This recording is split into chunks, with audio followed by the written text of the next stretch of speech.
This is the BBC. Dear brothers and sisters, all are welcome here at the Confessions podcast, whether saint or sinner. Frock is not a word you hear very often. My gran used to talk about frock, a nice frock. Like a frock. Is a frock the same as a dress? I think a frock is, I use the word frock because dress always sounds too womany. Does that make sense? A frock can be, because that's not a dress, it's a frock. Yeah. Does that make sense? Yeah. Now I think frock has come around. Frock, yes, I think so. What it means is not trousers. No. It doesn't mean trousers. That's what it means. Is it too difficult? Okay. I wish you hadn't asked now. That's correct. Sorry I started it. Hello and welcome to another Confessions podcast from your friends at Radio 2. More very sinful members of the Radio 2 public, more tales of deceit, debauchery and deception. The cesspit is undrainable. Anyway, seeking forgiveness from you in the parish of Radio 2, we have Joe and we have Bobby. Hello. Very nice to be here, as it always is. Shall I begin? This week's confession collection includes Mark's sinful story, every little thing he does is tragic. We have Lisa's confession, every which way but goose, and Mr. I's snail tail, a whiter shade of snail. My stomach is churning already. Plus, we have a classic confession from the crypt that you've requested, which features a scene from a very scary movie. But we begin this week's podcast with Danny's confession, Reason to Deceive. Please be seated. Simon, Joe and Bobby, I am looking for forgiveness for something I did 41 years ago. I joined the Royal Navy in September 1975 at the ripe old age of 16, and on or about the same time, Rod Stewart had a record out. You might remember it. Sailing. Everybody knew it. Everybody had it. It will become clear why I mention this in a minute. Whilst waiting for my first ship, I was stationed in Yeovilton, and during the summer of '76, the BBC showed a programme called Sailing, the signature tune for which was Sailing. For those of a certain age, they'll recall it. It was all about the exploits and adventures of the crew of HMS Ark Royal, which had happened the previous year. I thought to myself at the time, this looks like a great life, and wouldn't it be great if I could be on HMS Ark Royal? To my immense surprise, that's where I was posted. I was posted to the Ark Royal later in that year.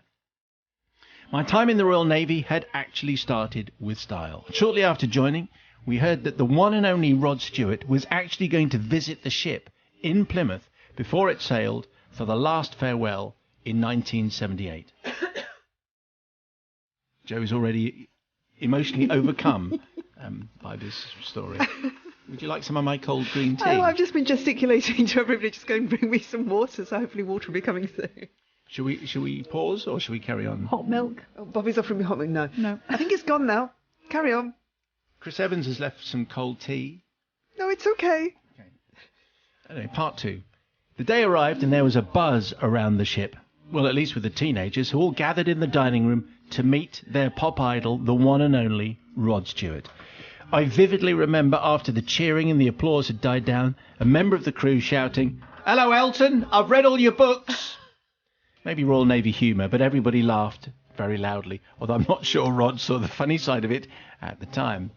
Nonetheless, he carried on with a Q&A session for about an hour, and at the end of the session he handed out signed 45 RPM single autograph copies of Sailing. The crew gathered and they were delighted. That's a very nice thing. Which label was it on? It's the one with the lion Atlantic, was it? No, that was... The yellow with the lion? It was that one? Yeah, that's right. I'm acting it. What was it called? Anyway, moving on. Anyway, CBS? There's a lot of interruptions today. It was on that label. Reaver. Was it Reaver? Maybe. Anyway. No one cares what label it was on, I don't think. Rod was escorted away to the captain's cabin where he probably had refreshments of some description, and as luck would have it, I worked in the captain's office, so I wasn't too far away from the continuing action. I actually shook hands with Rod outside the captain's cabin, and he offered me about 50 copies of the record that were left over from the dining room get-together. How about this? But they were unsigned. Of course I said yes, and wondered what to do with them all. In those days, the Royal Navy were on the whole paid fortnightly on a Thursday, and the week in between was called a blank week. Sailors spent all their money in the first week, so were strapped for cash in the second week. I think the word blank comes from the blank space the second week left on your pay record. Rod had visited the ship on a blank week, so I saw an opportunity here to be able to afford to go ashore in blank week, which was normally never heard of. My friend and I, we're going to call him Badger, secreted ourselves in the office and forged Rod's autograph on the 50 or so leftover singles, and proceeded to sell them for 50 pence each to anyone that missed Rod's appearance earlier. Now, the cost of a single in 1978 was about 85 pence, so people were getting a bargain. Of course, the people who had been given them in the dining room were avoided. Now, honestly, can't remember how many we sold, but suffice to say, we sold pretty much most of them, and we had enough for a run ashore to Union Street and Diamond Lills. Don't ask. To this day, whenever I hear Sir Rod Stewart's name mentioned, I always remember this incident, and hopefully the collective can empathise with me for showing a bit of initiative. Some of your listeners may be ex-sailors who could see my predicament back then and may wish that they'd thought of that. If I can be forgiven, I'll be able to rest easy in my bed, says Danny. So, 50 copies of Sailing by Rod Stewart, unsigned, fake signatures done by Danny and Badger, a lot of money raised, enough to go to Union Street, Diamond Hills, in a blank week.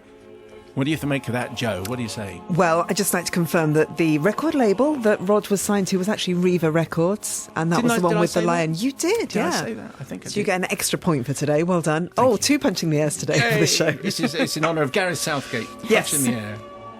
I think we should think, what would Rod Stewart think of this? How would he react? I think Rod has a reputation. He would he? Don't know. Yeah. Would he know? What's his reputation?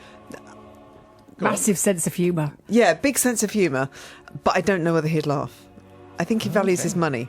I'm scared of what I'm saying now. Anyway. I'm even more scared. You saying he's tight? No. Anyway, I think this is not showing initiative at all, as you try to say. I think this is deceitful and it's dishonest, and you are not forgiven. Okay. What do you say, Sister Bobby? Well, I think Danny's a master upcycler, because Rod gave him the records and they didn't throw them away. He's lying. He's pretending to be Rod Stewart. Okay, well, now normally I would say I would not forgive for impersonate, but okay. I kind of think that he was there and he did touch the records himself. So in this case, it meant they weren't thrown away. It meant people invested their money and bought them and kept them and saved them. Get out of it. So I think on that case, Danny, champion of the world, Odd Bod Rod, I'm sure, would go, I am fine with that. You are forgiven. The Confessions Podcast. Simon, Joe and Bobby, I'm writing, by the way, this is just a prediction from me. No forgiveness. Neither of us, really? That's a challenge.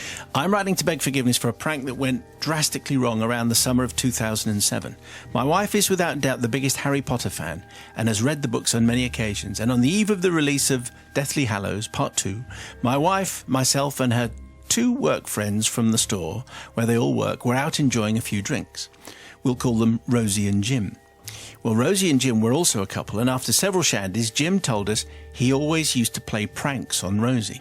Rosie is also a big reader, with Stephen King being her favourite author. So Jim thought it would be absolutely hilarious if he ripped out the back pages of Rosie's latest Stephen King novel when she wasn't looking.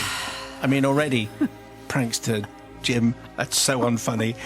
Anyway, as Jim told the story, I could see Rosie's face getting redder and redder, and my wife quickly voiced her disapproval. It was at this point the conversation took a bit of a dip, and not long after that we called it a night. My wife was up at 6 a.m, after all, to get the new Harry Potter book.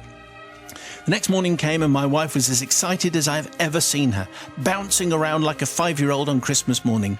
She dragged me along to the bookstore with her, and much to her delight, she was one of the first there. The smile was soon wiped off her face, though, when she saw the person at the till. It was old Jim, and as she took the book, she gave him what could only be described as a death stare. Anyway, we were soon back home and my wife was completely engrossed in the book, reading 10 pages at a time, then going back and rereading the same 10 pages again so she didn't miss anything.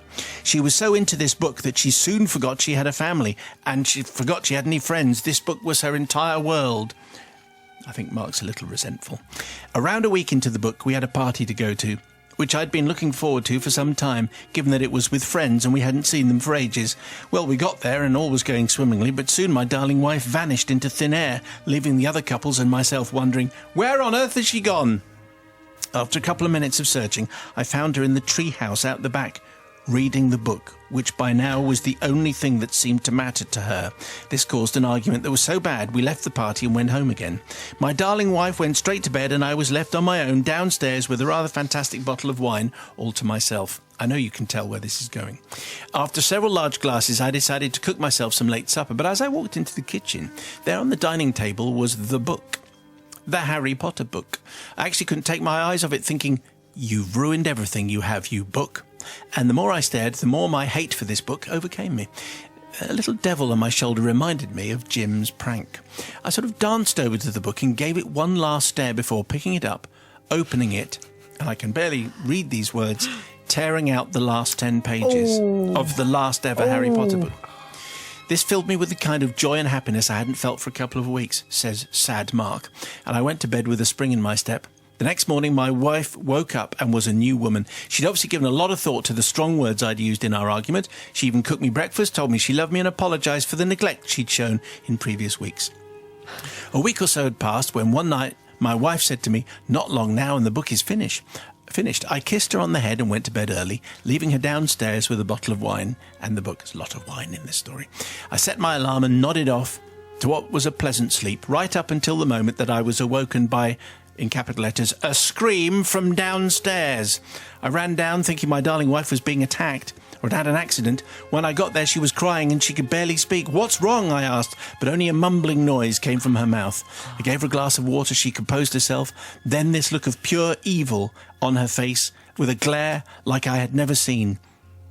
She shouted at me, "The back pages have gone from my book! Who could have done this?" As the consequences of my foolish actions hit home and panic set in, I said what had to be said. "Well, Jim must have done it," I said, obviously. "He did the same thing to Rosie, and it was him who sold you the book, if you remember, so that's the only logical explanation." At this point, my wife looked at me with a glare like I had never seen, and for a brief moment I even thought I saw horns growing on either side of her head. "I want to see him! Fetch the car! We're going to work right now to get him!" I couldn't believe the hole I dug myself, but I didn't argue, and before long we were at the shop. My wife burst through the doors, went straight up to Jim and said, and I'm paraphrasing here, "What have you bloomin' well done?"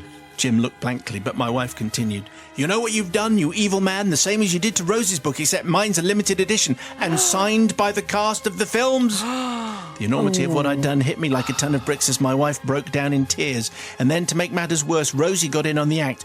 "Jim," she said, "how could you do this? You horrid man, you're in the spare room tonight." Good impression. Thank you very much. I got a little carried away. Poor Jim tried to protest his innocence, but no one was listening because he'd done it before. He had previous.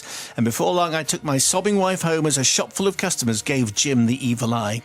Well, it's now been over 10 years, and I'm ashamed to admit I still haven't revealed the truth until now. And my wife has never uttered another word to Jim since then. No way. In 10 years. Oh, my gosh. I therefore seek forgiveness for being such a wimp and for committing such a heinous act in the first place. Well, that's why I said no forgiveness on a whole bunch of levels. First of all, you never ever desecrate a book like that. How callous and evil and rotten and terrible. And your wife thinks it's Jim that's done it, and you haven't spoken for 10 years. Oh dear, Mark, I think the wrath of the nation is coming your way via Joe Wiley Festival. Not no way, not no how. This is never ever going to be forgiven on any level whatsoever. The self-pity, though, in the way this was written and the way he was sarcastically saying "my darling wife" all the way through. I mean, just ridiculous. And for poor Jim, in fact, he ruined the whole relationship. I can relate to this because I'm a massive Harry Potter fan myself, and with this book we went on holiday, and I was accused also of neglecting my entire family. And I remember being in the swimming pool and reading the last 5, 6, 7 pages and just sobbing. My tears were just kind of pouring into the pool. Yeah, we went to the day after this one came out. My family went away with 4 other families, and 3/4 of us had exactly the same book, and the deal was if anyone gives anything away, you have to carry the other person's luggage. That's the deal. That's it's a really big deal. So no way could you be forgiven, Mark. Yes, exactly. Well, my confession is I've never seen or read Harry Potter, so there you go. So I don't have a vested interest. However, I would say I kind of understand Mark's resentment when they're at the party. You're giving me the you've never read a Harry Potter Bobby. book. I understand how Mark felt, though. You know, she's at a party. That's not very fair, disappearing with your book. Yeah, but how fantastic it to retreat to a treehouse when there's a party going on and it's just you and a Harry Potter book in a treehouse. But Mark's left And at the vodka. party on his own. That's what's Oh, not fair. poor So Mark. I kind of understand where he's going from. Having said that, he had plenty of chances when she woke up in the morning and said, "Look, the error of my ways." She could have given he could have given the pages back then. But you're right. The biggest problem is the fact that he blames someone else, and that friendship has been ruined for 10 years. Mark, I'd be surprised if you're still married after this. So really. what's going to happen now? Yeah, surely there's a very good second part question. to this. So let us know. He vandalised the book, and his mate Jim vandalised the book, so he doesn't get any sympathy either. But Anyway. not this book. The Confessions Podcast. There you go. That was Mark's confession. Every little thing he does is tragic, where lots of you got in touch. Mark's shocking confession caused this response on the people's verdict. Gail in Toaster. I forgive Mark. Family and partners should never be forgotten. I once cut the racket strings out of my husband's 2 tennis rackets when my 3 children were little, and he played tennis too many times in 1 week. He's never really forgiven me. I think he completely deserved that, Gail. I can imagine how you wouldn't be forgiving that kind of thing. Still to come, the confession made Bobby declare this. Oh, Lisa, let me buy you chips every day. Well, that was brief, but I think it explained it adequately. Chips for everyone is what Bobby promised. Before you hear any more of this week's confessions, time to head over to the parish notice board to find out what you, the parish of confessions, have been saying. And Joe, you've got something right there. I do. I have this from Danielle. Sorry, all my bits are going off. You can leave that in the podcast. Imagine having all your bits going off all at once. My word. Dear Father Simon, Sister Bobby and Joe, I am a teacher living in Australia and always listen to the Confessions podcast when I'm relaxing in the sun at the weekend. I was recently invigilating an exam. Rules are a little looser here than in the UK, and teachers are still allowed to do this. When I remember the confession of an invigilator in an exam hall, I think he or she was playing some sort of human Pac-Man with another supervisor when an item of clothing or somebody's foot became caught on a desk. It's not too much of an oldie, perhaps sent in a year or two ago around exam season, but it is a goodie. I had to stop myself from laughing out loud when thinking about it for fear of causing a similar disruption during my own students' exam. Do you remember it? Yes, there were some really, really good examiner-based confessions, of which my favourite one is still the game, which I understand is played by quite a lot of teachers, quite a lot of examiners, where the deal is go and obviously everything is silent and you can't distract, but the teachers walk up and down the rows and they were saying go and stand by the person who you think is most likely to be the first student to go to jail. And so the teacher would walk down the row and then stand by. Oh yeah. Then there would be walk down the rows and see if you can find the first student that you think will become a parent. And so they categorise the entire cast in this particular way, which I think a lot of teachers will be doing. I've always wondered when this teacher initiation happens, because there must be kind of like a secret meeting in the broom cupboard where they say, OK, there's a new teacher that's not done this before and we need to tell them that we do this, but they're not allowed to tell anybody. Because there must be one teacher that goes, I basically disapprove of this. There must be one. I'm sure that Surely it's done in the pub, isn't it? After Yes. school maybe. sometime. Yeah. That's where the conversation goes on. That may well be. If you're a teacher and you an examiner and you have a confession for us, there are quite a few also that would. Do you remember that advert for a particular type of chocolate bar where if you were eating the chocolate bar, you missed all the things that were happening behind you? And there was one in a zoo where someone got so distracted by this 4-finger bar of chocolate that he missed dancing pandas. And then when he turned around, the pandas were just behaving normally. So there are quite a few where invigilators, when the students aren't listening, pretend to play. They're a trapeze artist or pretend to play football or whatever, just so that students... Anyway, it could be distracting. It could be unprofessional. Confessions@bbc.co.uk. What you got, Bobby? I have this from Alyssa. She says, Dear Simon, Joe and Bobby, I just wanted to add to the recent discussion about the rare gold that is Old Confessions podcast. As of today, I have in my possession 269 Confessions podcasts dating back to the 3rd of August 2012, when a memorable confession from Juliet concerning her unfortunate cat mittens first got me hooked.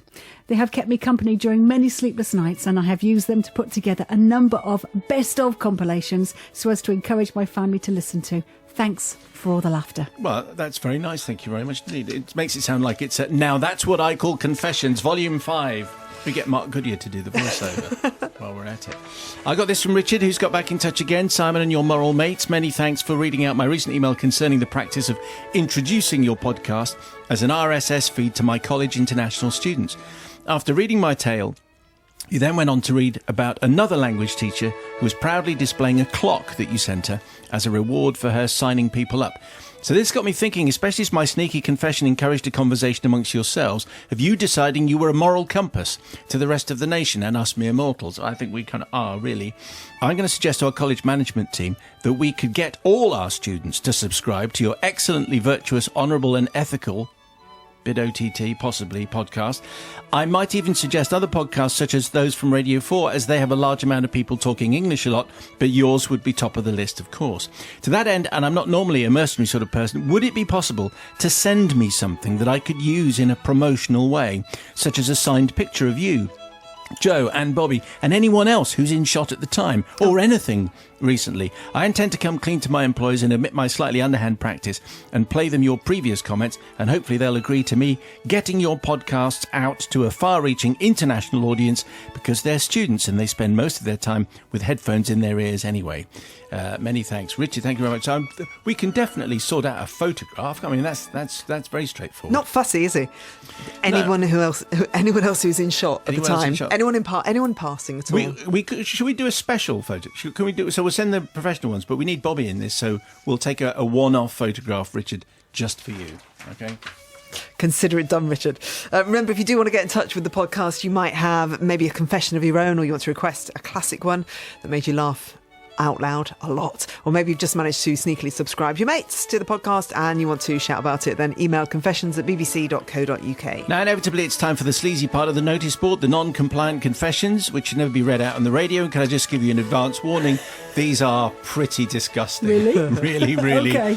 disgusting. Deborah, you knew your brother's dog had a tendency to wander the house at night, so when you got up for a midnight pee and saw the dog had left a little present, did you responsibly dispose of it? No, you did not. You stepped around it, went back to bed, meaning his teenage daughter stepped in it in the morning, woke up the whole house with her screams and left her traumatised as a result. Oh, right between the toes. We've all done that, haven't we? Nice adulting. Haven't we? Yes. Not what, with bare feet? No, leaving it there. I mean, Oh, I see. just pretending you haven't seen it. No, it's just you, Joe, Just me. actually. Me and Deborah. On a similar toilet theme, Bob thought it would be fine to tell us about the time his young daughter desperately needed a wee on a train with no toilets. Cutting out some of the details, the confession involves an empty drink bottle, which then wasn't so empty, and a sudden appearing flow of liquid slowly making its way down the train carriage, while Bob and daughter pretended not to notice. Well, that wasn't fit for the radio, but is fit for the pod. And if you think that was bad, SLG's tale is so much worse and involves a toilet that wouldn't flush. I mean, this is so bad. Sometimes I get to these and I'm thinking we could have done that, but I don't think of this one. Toilet wouldn't flush in a new boyfriend's house, retrieving the contents of the toilet in a towel. Oh, no way! Then somehow ending up sitting making conversation with the family for a whole 10 minutes as she still held the towel. And when you finally get rid of it in another toilet, you manage to flood the bathroom after putting too much toilet roll in. That is your worst nightmare, isn't it? I mean, that is... But why? But what else do you do with it? Leave it? Run? No, because that's even worse. Okay. But you can't pick it up and carry it around with you. We haven't finished. The one story this week that doesn't mention going to the toilet but is just as bad is about vomit. So I think we'll leave Charlie's tale of the shared tent, the curry being eaten, the curry reappearing onto a plate, and then someone innocently dipping leftover naan bread in the next day. We will leave that one because you need to know that none of those are okay. It's quite funny. If you could send us your confessions anyway, confessions@bbc.co.uk. Slightly retching here, feeling slightly nauseous now. It's time to get back to this week's confessions, and we have Lisa's next, which is Every Which Way But Goose. The Confessions Podcast. Dear Simon and the discerning divulgers of delinquency. I'm not quite sure that works, but anyway.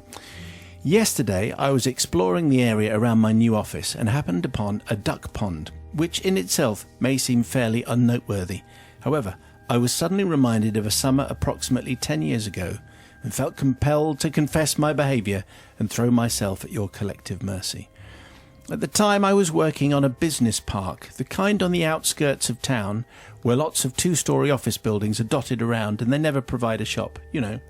boredom rapidly set in on my lunch breaks, and whilst wandering around the estate, I soon found pathways that led off in the direction of greenery, so I followed them. Off the beaten track and through a hedge, I discovered, to my joy, a small lake full of ducks, and not a soul around. It became my daily lunchtime treat.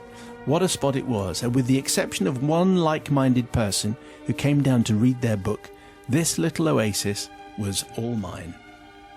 What made it even better was the fact that there were 2 large geese living on the island in the middle of the lake.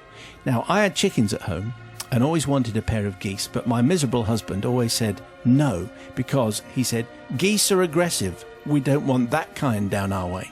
So in rebellion, I decided I'd make friends with these geese instead.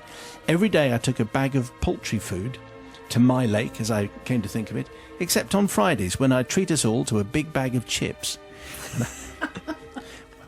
Well-known food of choice if you're a goose. And over time, the geese got so used to me, they'd come for their lunch when I did my very loud finger whistle. By spring, they'd had 8 goslings, and by summer, I had an almost fully grown goose pack of 10, all being fed by me. Now, whilst I still don't agree with my husband's stance that geese are aggressive, they certainly were getting rather pushy, to the point that they'd rip my chips out of the paper that I bought, and then I'd had to buy them their own bag or 3 bags as the goslings got even bigger, to have any hope of keeping my own chips on my lap. I think your husband might have been right, really. I think the geese have been quite aggressive. Anyway, one Friday I was wandering down to the lake with our bags of chips when I saw intruders heading towards my bench. 3 youths were running around and yelling and chasing and frightening all of the ducks. One of them deliberately threw their fizzy drink can into the lake. Then all 3 started chucking stones. The parent, who was with them, did nothing and sat on my bench, opening bags of chips. My like-minded book reader, who was there, got up to leave, and as he passed me, he whispered, "Do that whistle that you do." Simon, I waited until all the hoodlums were sat on my bench. I waited until they all had their chips open on their laps, and I then did my loudest finger whistle of all time, and like a feathered tidal wave, my goose pack came steaming across the water. I don't think the hoodlums realised what was happening until it was too late. The goose wave struck the shore, and all 10 hammered over and surrounded them and their chips in a honking, flapping and grabbing frenzy. I hid behind a tree, watching, I have to say, with considerable satisfaction, as chips and paper and screaming children scattered in various directions, and the family fled, never to be seen by my lake again. Now, at this point, please note, I wouldn't have done it if Book Reader hadn't planted the idea, and I'm not asking for any forgiveness from the children, who I feel will have learnt to respect animals, or their parent, who should have known better. #sorry not sorry. But I do feel bad and would like forgiveness because I did it again at a later date of my own accord. A spaniel was diving in and out of the water, barking obsessively and getting on my nerves. So I whistled my goose pack thinking that they'd chase him out of the water, but they actually frightened him quite badly. So I like dogs, and that made me feel a little bit rotten, and I'm asking for forgiveness from the spaniel. But as far as the earlier incident is concerned, which just involves the hoodlums, I don't need any forgiveness at all. So let's see what Joe makes of that. Then. So we're asking for forgiveness for the spaniel, from the spaniel. Well, yeah, right? I mean, Lisa is thinking, I feel a bit bad for the spaniel. I've been asked weirder questions. If we can just talk generally about this, I quite like the fact that she created her own goosey nirvana, and obviously she had a very grumpy husband. I'm slightly scared of geese myself, so I think she's very brave. But I do like the fact she created this whole family and this whole kind of little oasis that she used to go to, and a nice scenario. And I think the hoodlums in question obviously got their just desserts. And when it comes to the spaniel, I think it's a little bit harsh on the spaniel, to be honest, to be set upon by a whole load of geese. So it's just the way nature is, Joe. The way nature is. I've got a Sproodle who loves chasing swans and ducks and anything with feathers. He'll never catch them in a million years because they're way too fast. Obviously, keep all dogs under control. Just anticipating the emails of that. But no. I'm not. I'm saying it's a terrible thing and it's a nightmare. And definitely keep them on the lead. So, are you forgiving Lisa or not? I am forgiving her. You are? Okay. So, what do you think, Bobby? Oh, Lisa, let me buy you chips every day for that. I mean, the thing is, there is always that kind of fear that if you put those geese in the company of the youth and in close proximity, there's just the risk that it could have gone horribly wrong. But it didn't, so it's fine. And actually, I believe in what you did was probably the right thing. They did need a lesson. What was the adult doing anyway? Not saying anything. I mean, I think we've all seen it at some point when, people are brought up differently and maybe there's a lesson there. So there you go. So I just need to buy you chips because you're a woman after my own heart. And as far as the spaniel's concerned, it's tricky because it's difficult to keep spaniels under control because it's what they do. They're hunting dogs. So yeah, well, that's Sprudel. That's what we've got, a Springer so poodle. So they're doing what they're trained to do, but not necessarily in the right place. So I think on this occasion, I don't know, really. Yes, you're forgiven, and I will still buy you chips at any time. The Confessions Podcast. Father Simon and his penitent pals, having enjoyed your confessions for many years in the safe knowledge that I had nothing to confess myself, I was suddenly reminded of an incident in the late 80s for which I might actually need some forgiveness. Myself and the then current Mrs. I were a few months into our second marital home, and I had spent the summer landscaping and levelling the back garden. I happily did the hard graft, while my green-fingered wife was in charge of replenishing the borders. One late summer evening, darkness fell, and I shone my torch along the first level of lawn to see what Winston the cat was up to. As there'd been a lovely heavy shower, he was interested in the many snails that had suddenly appeared and started to migrate across the lawn, something I now know they're prone to do after warm rain at night. My torch beam picked up what seemed like hundreds of the little critters, all heading for my wife's delicate, soft-leaved shrubs. Now, my wife did not suffer fools gladly, and whenever something was not perfect, someone was always to blame. Quite often it turned out to be me, says Mr. Ive. Fearing that her beloved new plants would be stripped to shreds and that I would be blamed, I left my torch on at ground level, grabbed a bucket and proceeded to collect all the snails before they could get me into trouble. It was a big bucket, but it was soon full of these ghastly gastropods, and I felt pleased with my 20 minutes' work. My satisfaction was short-lived, because I now had to deal with the pests, and it's at times like these that you wonder what Alan Titchmarsh would have done. Anyway, could I let them loose in next door's garden? Not very neighbourly. And besides, they might make their way back over the fence or under it, and then I'd be back to square one. Boiling water? Well, allegedly humane, but I couldn't bring myself to do that. Allegedly? How? What? No, obviously that's a bad thing. No, the only solution apparently open to me was to flush them down the newly installed toilet, built attached to the kitchen extension. What could possibly go wrong? It took a few flushes, but they were soon on their way, and I hoped that they would end up somewhere where they could slither out and munch on wild plants in the countryside. Bobby has her head in her hands, by the way. I got myself a well-earned cold beer from the fridge and went to see what the first Mrs. I was watching on TV. Looking back, it's a shame that my cold beer didn't cause me to go to the toilet earlier than my wife, because about 45 seconds after she had left the lounge, not only did I hear her blood-curdling screams, but so too did most of the street. It turned out that about 10 or so of the toughest snails in the neighbourhood were making a run for it, well, as best they could, up the bowl of the toilet and towards my wife's bottom. But the situation was made worse because my wife hadn't noticed them until she was packing up, as we say. Using language that had scarcely been heard since the Angles and Saxons got together, and at a very impressive volume, I was summoned by my wife to rectify the situation, if you like. I admired the resilience of this troop, and so I removed them from the area of the Blue Lake and released them into the garden to take their chances with the slug pellets. So clearly, says Mr. I need forgiveness from the first Mrs. I, who didn't use that toilet for a week and always checked first for a long, long time after that. Forgiveness from the snails who never made it back up, although I hope they did survive their aquatic adventure and lived happily ever after on some distant shore. And from the neighbours who might have thought that some kind of murder was going on next door. Any chance of forgiveness? I meant well, says Mr. I. Let me tell you, Mr. I, I'm looking at expressions in the studio which would suggest that the answer is a big fat no. Anyway, we'll check in with Joe first of all. Oh, that was a great case when the penny dropped, and all of a sudden Bobby and I were looking at each other and I was like, oh, they came up the toilet bowl, slithering their way in a slimy gastropodish way.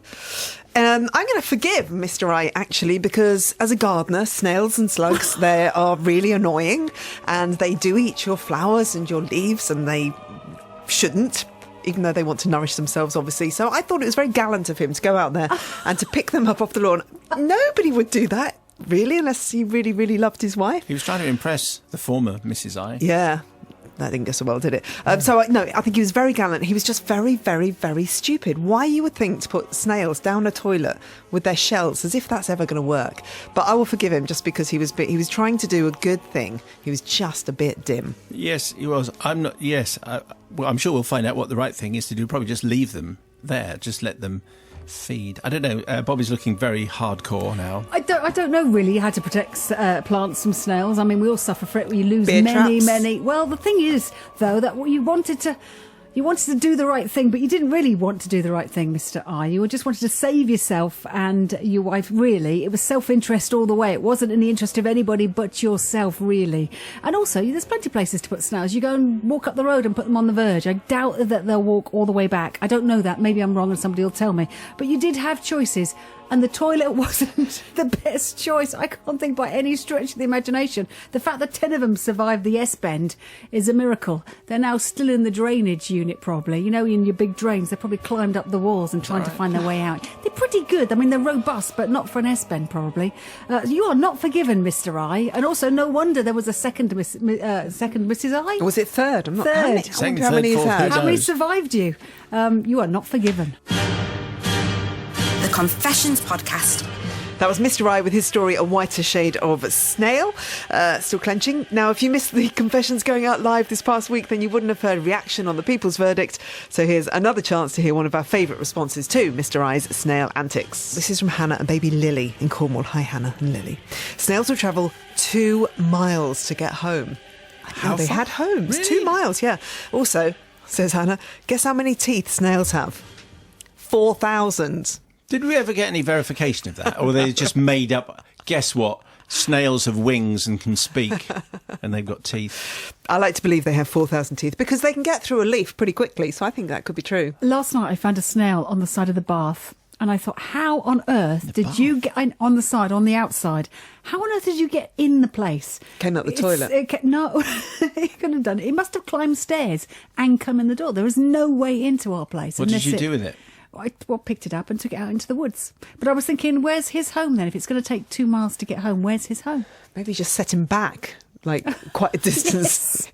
Took all that time to get there. It was nearly home, and then all of a sudden you pick him up and take him away again. What was he doing in my bathroom? Isn't the answer to your question, Bobby?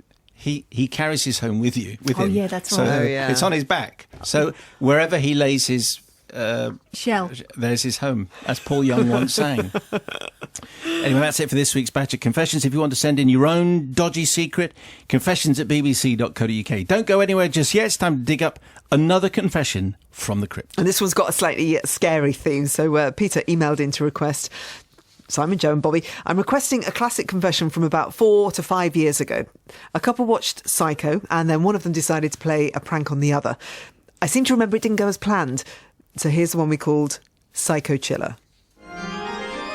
The Confessions Podcast. Well, dear Father Simon and the Holy Collective, my tale goes back to 1984. We were a young, newly married couple starting our lives together. There was no living together in those days. I think there was in 84, but anyway. We were now man and wife, starting out as a Mr. and Mrs. I, unfortunately, suffered from nightmares. And very often, my husband would find me standing on the bed, shaking the quilt, normally to get rid of the spiders, mice, lions or unicorns, or whatever other creature I had been dreaming about. I also had an unnerving habit of staring at him a few inches away from his face. Can be off-putting. With my eyes open, even though I was asleep. This didn't help his nerves, it must be said. Funny that. Why have I married? I never knew. Now, being young, we were prone to playing pranks on each other. And we were quite good at it. Steve, that's his name, the other half, he would often catch me out. Anyway, at the time, you should know, and maybe you remember, that all the scary films were out. It was a golden time. Nightmare on Elm Street, that kind of thing. And we would rent a video. Youngsters, ask your parents, and settle down on a Saturday night to watch, having first had a takeaway and a couple of bottles of Black Tower. Oh, we are in the 80s. We were broke newlyweds after all. On this particular occasion, however, we found that they were showing Psycho on the television. A bonus in our books, no rental fee. We both admitted to never having watched it when we were younger, as we were too afraid. But having watched Nightmare on Elm Street the weekend before, we decided that this was going to be tame in comparison. And feeling brave, we decided that we would watch it after all. Now, one of my husband's traits would be to leave me to put the lights out and lock up, and generally I don't mind this last thing at night, as he would warm the bed up before I joined him, because I hated cold sheets. So this is the way these things go. Sheets? People sheets in those days. Well, we watched the film, and I have to say it did spook us out more than I thought it would. Right. The shower scene particularly made us jump and holler like little children. We held on for dear life, Steve's nails leaving quite a series of indentations in my arm. You'll understand if I really didn't feel like being the last one downstairs doing the locking up this time. The creaks, the bangs from the central heating were already sounding a little bit ominous. So, quick as a flash, I locked up and shot into the bathroom upstairs first, beating my husband so he would be the last one up. Ha-ha! But then a wicked thought struck.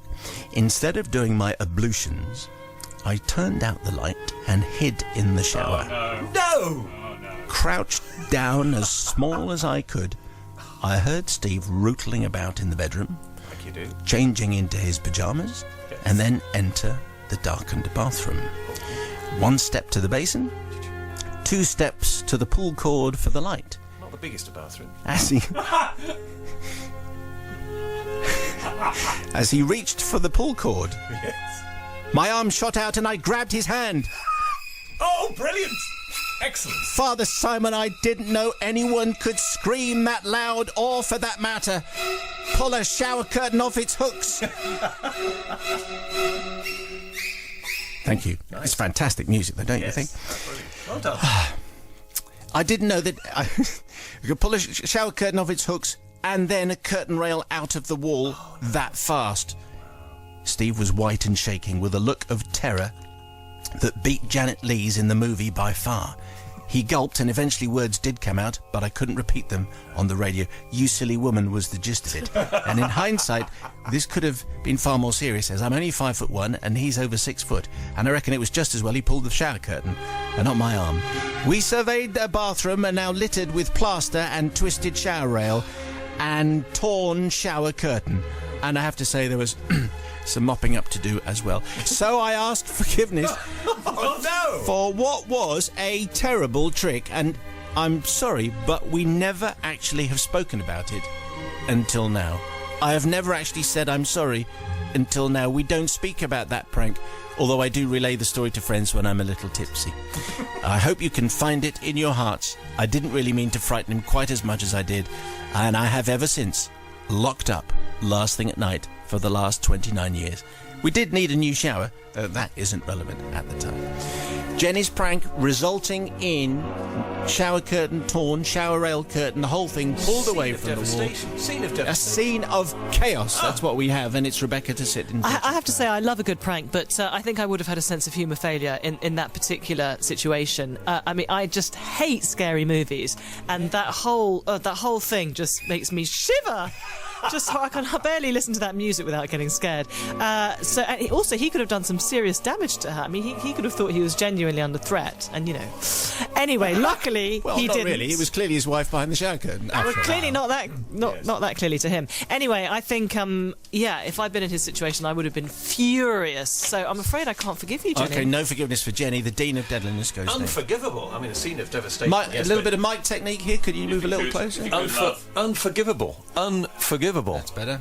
Well, I was always told never get this close. Voice to the balls. Well, I normally shout. That's what I should be doing now. A step too far for me. Unforgivable. Yeah. Unforgivable. Goodbye. Is that it? It's hardly worth waiting for. What? Dave! Brother Matthew. I'll admit, yes, I'll admit that. I mean, I enjoy the odd scary movie, but watching them late at night and then locking up afterwards gives me the shivers as well. And so, if I'd been going into that bathroom and somebody had grabbed my arm, yeah, it wouldn't have just been the shower rail that goes tumbling.